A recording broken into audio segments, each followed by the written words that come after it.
So guys, today Tyler made the trip up to the farm. As you guys know, we're slowly refitting this property here. We bought a farm about a year ago, and we're kind of being guinea pigs for our own process. So over the last year, I'll bring you up to speed because you probably don't know this. Actually, for the last 3 years, we've been writing a book, another book. Right.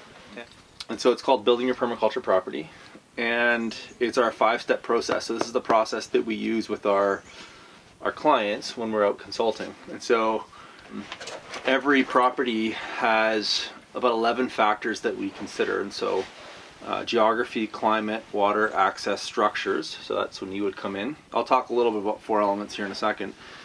Flora, fauna, fencing, technology, business, and soil. And so we would consider all those factors when we're doing an assessment on a property in that order, typically. And so the book, though, itself is permaculture based, but it's all about, man, he really likes you. His favorite thing is buildings. This guy actually, I think he was from Mexico because he just can't stand the cold, so he knows that you build really warm buildings. It's gonna crawl in my lap here soon. Anyways, it's a 5-step process. So clarify your values and vision. So we try and get straight to people's goals, and then diagnose your property for strengths, weaknesses, opportunities, and threats. Design the property of your dreams. Implement your design, and then monitor and manage for success or failure. That's so funny. I love that because it's the same process we send a structure through, a house through, when we're talking about retrofitting, and you're just expanding that to the property boundaries, right? Yeah, and so we look at how all the different things that happen on a property interplay with everything else. And so you kept using the word system, and so it's just a building is just a fractal within a larger system. Yeah. So anyways, we've started the design process, and because I've been through this a few times for other people, we're obviously practicing what we preach. And so we've started here at our zone 1, which is like our inner zone, before we start getting too crazy with our outer zones, which is why I had Tyler come up today. And so Tyler, you run 4 Elements. Tell us a little bit about that. So yeah, 4 Elements, Calgary-based energy efficiency experts since 2008. So we're 11 years in now. So we've been working with homeowners and builders across Alberta and Western Canada on all sorts of types of energy efficient, high performance homes, whole range of sustainability shades, right? We work with just better than code minimum builders all the way up to homeowners that want to take their house entirely off the grid, doing, your kind of level stuff. Mm-hmm. Totally. Yeah, so Tyler's working for a couple of our clients right now. One's going to be an off-grid homestead in southern BC, and another one kind of central BC. What's the term you use? Really good house, or pretty good house? Pretty good house. Pretty good house standard is often talked about.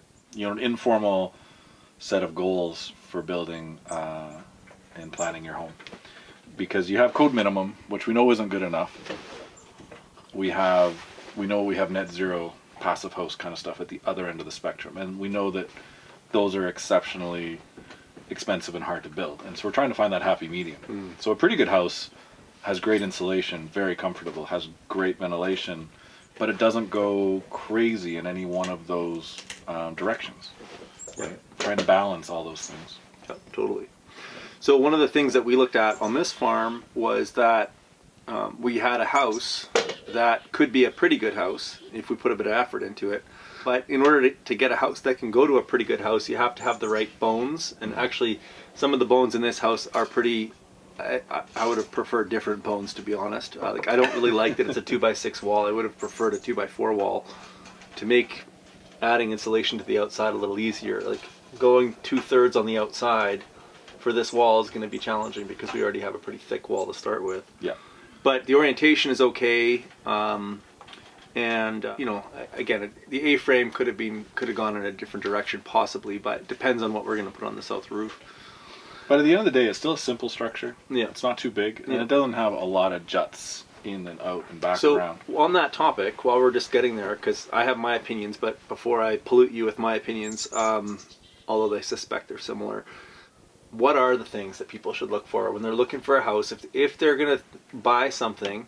Because I think the thing that's really important, like we've talked a little bit today about 2030, not in this show, we'll get there in a second, but in 2030, Canada is going to move to this net zero energy, net zero carbon standard. It's still a bit unclear exactly what that's going to look like, but if you're somebody that's going to be buying a home in the next little while, you might want to think about future-proofing your decisions, because the value of the house could be dictated based upon where these energy codes go. So tell us a little bit about, you know, what you should look for in a house. And the reason that I want you guys to hear this from Tyler is that Tyler has literally audited thousands of houses in Alberta and BC. And when you look at that many structures, you get a really clear picture of what not to do, as well as probably some pretty good insights with regards to what to do. So what should somebody look for when they're looking for a house that's future-proof? You know, and then one of the first discussions is whether the house is even worthwhile to renovate. You know, there are houses that need to be knocked down. Right. They are at end of life and they are not restorable. But that, you know, kills me a little bit inside. Sure. And so that it's pretty rare that we find a house that doesn't have a solution. When we're looking for a good candidate for what we would call a deep energy retrofit, we want that simple envelope. What's a simple envelope? It's like, break it down. So simple shapes, right? A perfect house shape would be a perfect box. So not a geodesic dome. Yeah, geodesic dome, challenging, a little bit more challenging. No, not a lot of corners, maybe. That's true. Or lots of corners, depending on how you look at it. You look at a modern suburban house today, they would be a bad candidate, right? Because you have, you know, bump outs for the fireplace, and you have a bump in for the front door, and the garage bonus room extends out 20 feet. And as some big builders in Calgary have found, to try to take a shape like that to a very energy efficient standard is a huge challenge, because there's just too much geometry going on. So simplify your geometry, try to keep it compact, and build accessory spaces outside the envelope. If you want that shape or that style, do it outside your envelope. I was in Australia around 2008 actually, and I was taking a GIS course at the University of Sydney. Then the GIS professor said that pretty much at that point every city and most municipal governments in the world had done solar assessments and roofs in cities to determine what the solar resource would look like going forward. In preparation, I don't know if it's going to happen or not, but in preparation for taxing the solar energy that gets collected on those homes. Interesting. And so I often wonder with these modern houses that you're speaking of, because a lot of the pizzazz or lipstick on the pig is what I like to call it, has to do with these really weird and complex roof lines, which not only makes re-roofing them challenging, but if you're looking to future-proof a house, you're going to want a house like that's going to be able to take a photovoltaic system. Yeah. And we want that PV array, that solar energy, to be big enough to handle the whole house's load. And we get lots of houses that they just don't have the roof area. Right. So I figured out not only the house load, but I think we also need to be future-proofing for the Teslas and the electric vehicles. Absolutely. So in our climate in Calgary, I figured out, I don't know, last year sometime, you need about 5 kilowatts at the size of the array that we have here. That's about 6. 5 kilowatts will give you enough power on an annualized basis, not every day, because we get almost nothing right now, but on an annualized basis to drive 30,000 kilometers a year in a Tesla. Yep. That matches with what we model. We look at atypical loads when we're calculating how big to make a solar system for a house. Yeah. But a hot tub, an electric hot tub, 9,000 kilowatt hours per year.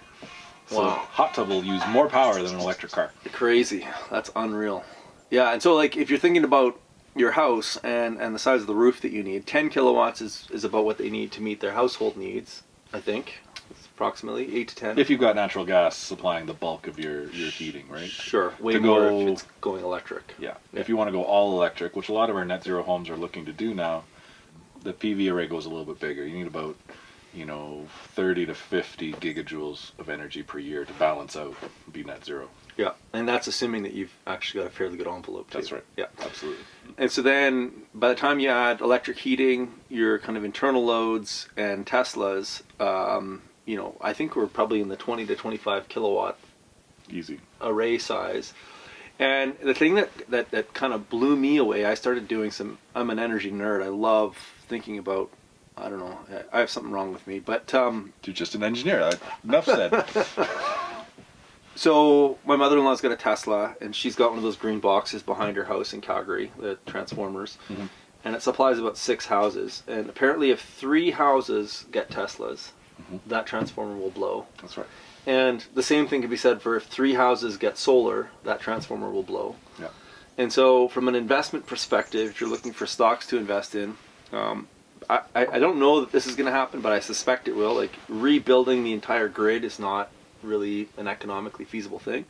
So I suspect every house is going to have between 20 and 30 kilowatt hours of storage minimum, and whatever they can fit onto the roof. And then we'll start looking at the grid less as a real-time supplier of energy and more as a trickle system. Exactly. We have to get there. You know, we call it the 100 amp holy grail, where if you can make a net zero solar electric house that only needs a 20 amp service, so 20 amps coming in from the power line, man, you've got it made, because we have the grid to do that now. Yeah.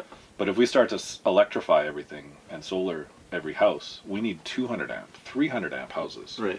And, you know, the infrastructure, even in a brand new community, can't handle it. No. There's no way. Let alone the power plants. Yeah. I mean, we don't have, because like, I haven't done this calculation yet, but I've been wondering what, like, before COVID hit, we were globally using about 96 million barrels of oil a day, I think was the number, fast approaching 100. And I've often wondered how many gigawatts that is in electricity, because I mean, one of the most confusing things about the energy world is that we use, you know, gigajoules, gigawatts, kilowatt hour. Like, there's just so many units. Gigajoules. I stick with gigajoules now. I think I've just settled on gigajoules. Yeah. It's the right metric for the amount of energy houses use. And so 1 gigajoule, I think, is 277 kilowatt hours, I believe. Yeah, that's right. Okay. And you know, a gigajoule is about a half tank of gas in a large car. 2 propane tanks, 2 barbecue propane tanks is a gigajoule of energy. 2, 3, 4, 5, 6, 7. So it's 9 days of electricity for a typical house is a gigajoule, I think. Something like that. It'd be like 30 kilowatt hours a day. Yeah. 9 or 10. 9 or 10. Yeah. Okay. Interesting. So we get houses that use 200 gigajoules. We have brand new houses that use 200 gigajoules.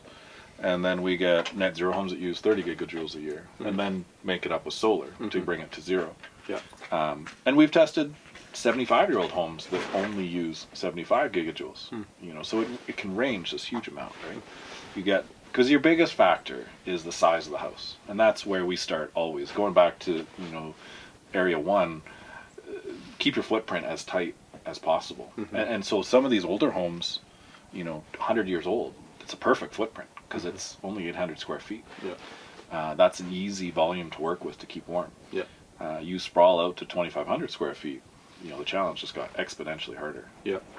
So if you've been watching my channel, you know that that I'm still very much concerned about peak oil, even though it's kind of disappeared from the discourse.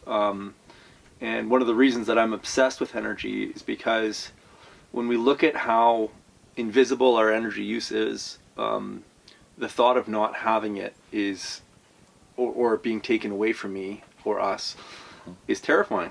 And so this house here, which we just assessed today, you know, without the use of wood, but wood is just another energy source, uses about 12 cords of wood a year, which is unbelievable. And now we know why. 8 air changes per hour, and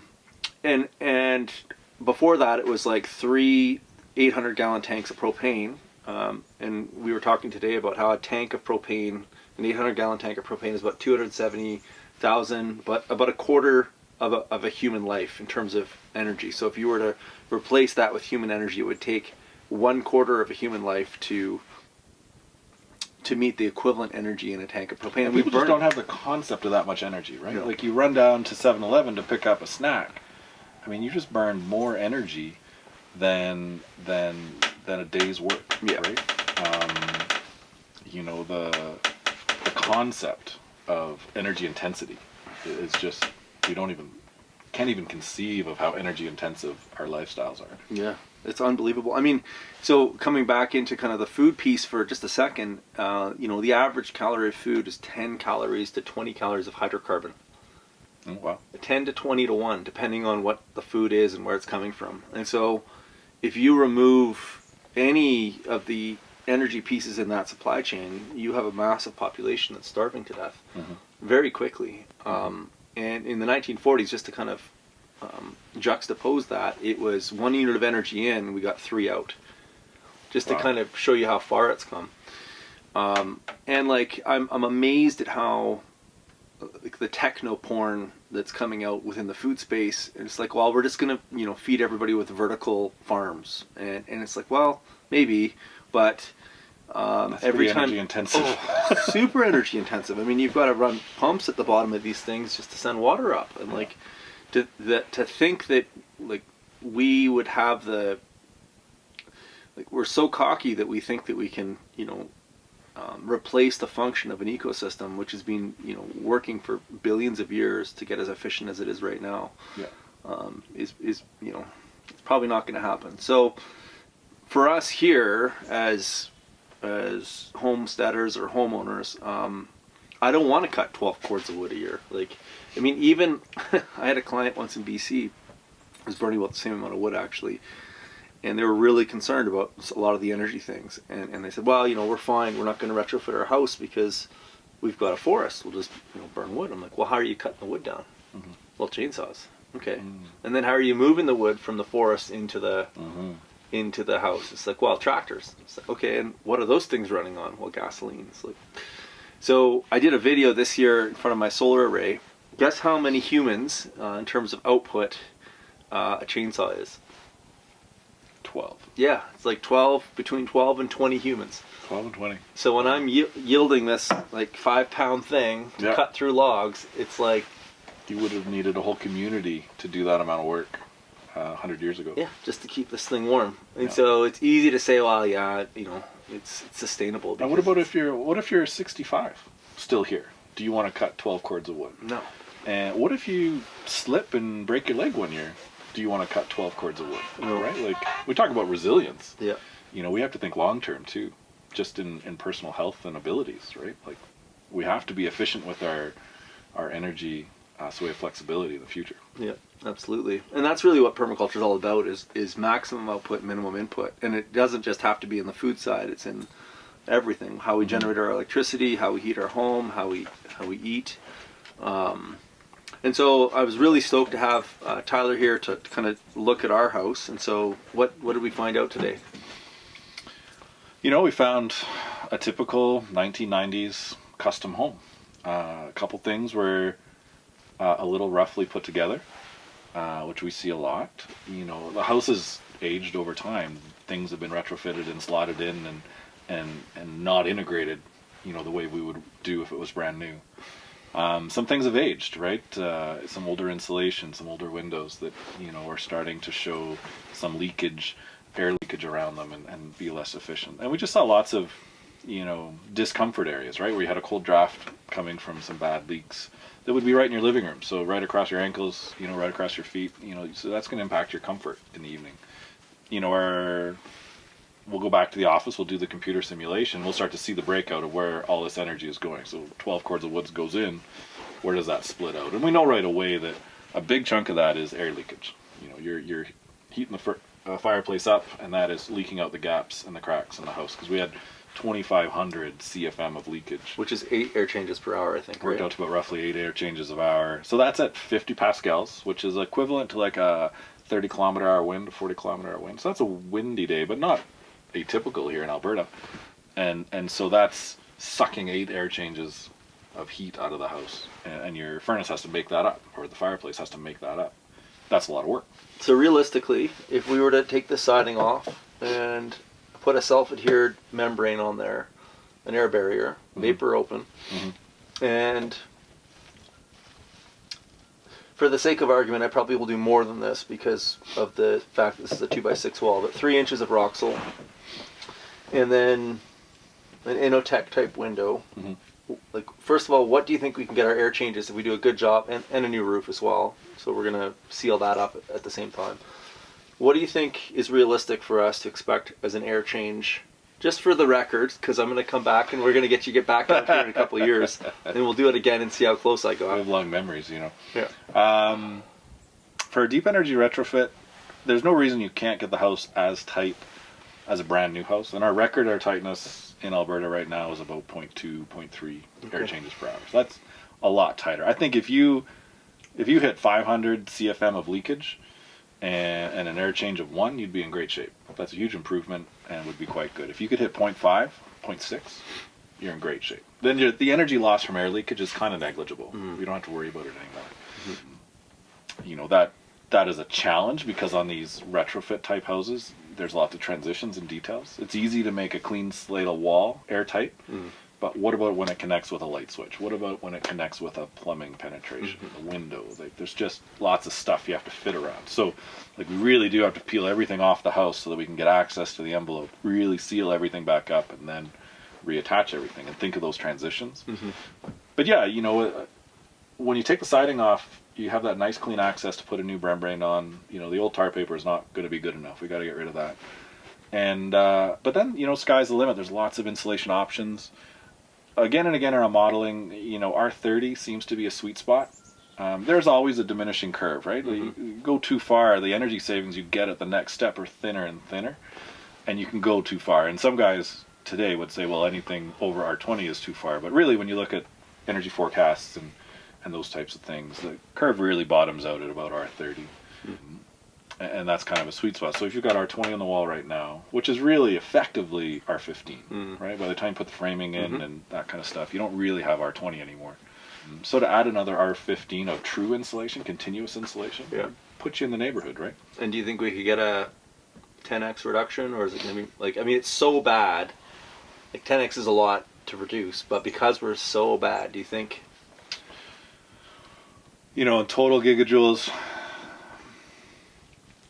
I mean, hitting the first 30% reduction is easy. Yeah. You won't have a problem there. 50% reduction, you'd be in that, with that kind of super insulation, air tightness, and the Inotech windows, which we really like. So that's a European style tilt turn window, really good gasketing, right? Like just locks shut so nicely. You've kind of gotten the big three. The piece you have that's a little bit atypical is a crawl space that's very poorly insulated. Yeah. And that's something we don't always run into in Alberta. So you really need to treat that crawl space as a separate zone. Really try to isolate it from the house. What we're talking about doing actually is raising the house up 2 feet because the crawl space is so small. Yeah.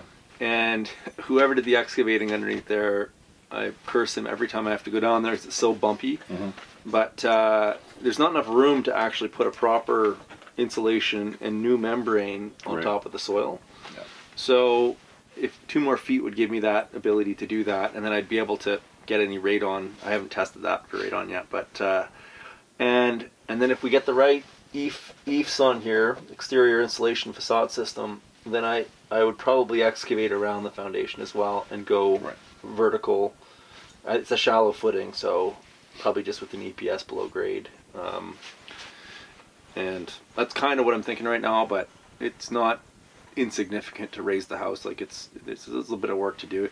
I pretty much have to do something though, because this is totally, these 4x4 posts are totally undersized for what they're bearing, and it's kind of funny that this actually met code in the 90s. But anyhow. Are we sure it met code? Yeah. We are a little bit out in the country. We are. and they say west of the 5th, it's where all the crazies live, so. You get away with a little bit more out in the country than you can in the city, for sure. So going forward, I mean, the future looks pretty bright for your career decision. I mean, energy is going to be the thing in the next 10 years. Yeah, I mean, we've been passionate about it for a long time. I don't think anything changes for us. You know, I'm glad. I mean, I grew up under a drafting table, right? My dad designed houses for 30 years. Did lots of big custom homes, beautiful homes. And my brother and I would climb around the construction sites and play around with the 2x4s and stuff. And if I had taken that on and kept doing big custom homes, you know, we wouldn't have been successful. I don't think we would have made it 11 years into our company, right? So I'm pretty thankful for that. We've taken a different direction. It's been really good for us.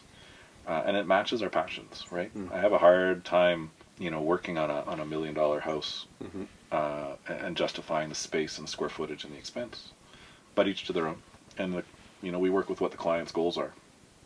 But being able to work on small homes, super energy efficient homes, you know, that's a lot of fun. And that seemed to be the way that people are going. Awesome. So guys, if you're interested in building a new house, you're going to need someone to design it for you, and I highly recommend this guy. If you're looking to get your house energy audited, get a baseline and figure out a plan for retrofitting it to reduce the amount of energy it consumes, increase the comfort, increase the air quality inside. Again, this guy will help you out. You can find out about him at forelements.eco. Okay, and I'll put a link to his company in the show notes below. And if you have any questions or want to chat about what this guy does, or feel free to get in touch with him, or you can even send us an email as well, and we'll happy to make an introduction. And I'd be curious to know what your questions are. So if you have any questions or things that we didn't discuss today, you can put them in the comment section down below. And Tyler will be back out here, or I'll be in Calgary, and we can get together and have another conversation. Check out his website. He's got tons of great information on there. And stay tuned. I'm sure you guys have a podcast, I think, that you're kind of starting. Just starting a podcast, so we're looking for topic ideas and trying to get on top of that. Obviously takes a lot of work, as you know. It does, yeah, absolutely. We're too busy on the house sites right now. Absolutely. Well, that's a good problem to have. If you're not having time to do social media, you're busy enough as it is. Okay, folks. Well, I hope you found that interesting, and yeah, we'll see you guys in the next video. Bye for now.